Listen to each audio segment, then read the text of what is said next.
சிவன் கோயில். கத்திரியெல்லாம் விதைச்சிருக்காங்க. கத்திரி நல்லா பூட்டு பார்த்துக்கோங்க. எங்கள் தோட்டத்தில் ஊரா போட்டா பார்த்து ரசிச்சுக்குவோம். ரசிக்கக்கூடாதுனா இருக்குது. கல்லுன்னா எல்லாம் பார்க்கதான் செய்வோம். சாமி கும்பிட்டுக்கோங்க.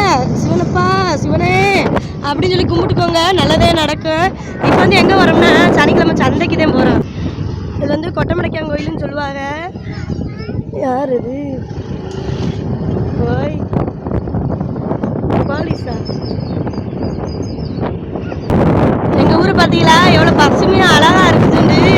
மரம் செடி இங்கே இருங்க. தென்னை மரம்னு. தென்னை மரத்தோப்பு குட்டி குயிலே குயிலே. அதுக்கு மேலே பாட தெரியாது. காரி துப்பிடாதீங்க. இங்கே வருங்க எப்படி இருக்குதுன்னு. இதெல்லாம் ரசிக்க மாட்டேங்க. என்ன சும்மா ஆடுறதும் பாடுறதுன்னு ரசிப்பீங்க. நல்ல வீடியோ போட்டால் யார் பார்க்குறீங்க பாருங்கள் எப்படி இருக்குதுன்னு. இது போல் உங்களுக்கும் காடு கரை வாங்கி இப்படி தோப்புக்குள்ளே குடி இருக்கணும்னு எத்தனை பேருக்கு ஆசை இருக்குது சொல்லுங்கள். எனக்கு இருக்குது. உங்களுக்கு இருக்குதா? இந்த கிராமத்து வாழ்க்கை இது வந்து செம்ம சூப்பராக இருக்கும் பார்த்துக்கோங்க. அழகாக இருக்கும். ஆனால் என்ன ஒன்றுன்னா இந்த பக்கம் வாரப்ப நானும் நிறைய டைம் வந்து பாம்பு பார்த்துருக்குறேன். ஆனாலும் இந்த வாசலில் தான் படுத்துருக்குறாங்க. பரவாயில்ல ஒரு தைரியம் தான். பழகிட்டாங்க போல். இருக்க பழகிட்டாங்க போல். இது ஒரு நாளைக்கு வந்து நம்மளும் வருவோம். அதனால் இதை போகிறப்ப பார்த்துக்கணும் பார்த்துக்கோங்க. ஆமாங்க. இப்போ எங்கே போகிறோம்? போகலாமா? நாரம்மா கோயில் பார்த்துக்கோங்க. இந்த கோயிலுக்கு பாம்பு வள்ளி கண்ணில் வந்துச்சுன்னா இந்த கோயில் வந்து போனால் நல்லா இருக்குன்னு சொல்லுவாங்க. இந்த பிளாட்டை தான் வாங்கணும்னு சொல்லிட்டு இங்கிட்டு இல்லை இந்த பக்கம் இதைத்தான் வாங்கணும்னு நினச்சோம். கடைசியில் வாங்க முடியாமல் போச்சு. அவங்க சொன்ன விலைக்கு நம்மக்கிட்ட பச்சை. ஆமாம் அதனால் வாங்க முடியல. வருங்க பப்பாளி பழம் பழுத்து தொங்குது. எனக்கு இந்த மரம் வைக்கணும்னு ஆசை.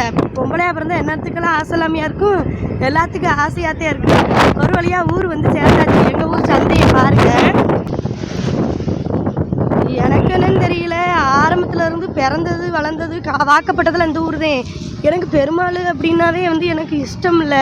எல்லாரும் அப்பனே நீலமக பெருமாளுங்கிறாங்க. அது என்னன்னே தெரியல. எனக்கு மட்டும் பிடிக்கவே இல்லை. ஒவ்வொருத்தருக்கும் ஒவ்வொரு சாமி பிடிக்கும்ல. அதுபோல் அதுக்குன்னு பிடிக்கலன்னு என்ன கடவுள் காப்பாற்றாமையாக விட்டுருவார். அதெல்லாம் காப்பாற்றுவார். எனக்கு அதை புரிஞ்சு நேசிக்கிற காலம் ஒரு நாள் வரும். இதுதான் எங்கள் ஊர் சந்தை பாருங்கள். இங்கே ஒரு மாம்பழத்தில் கூறு கட்டி வச்சுருக்குறாரு.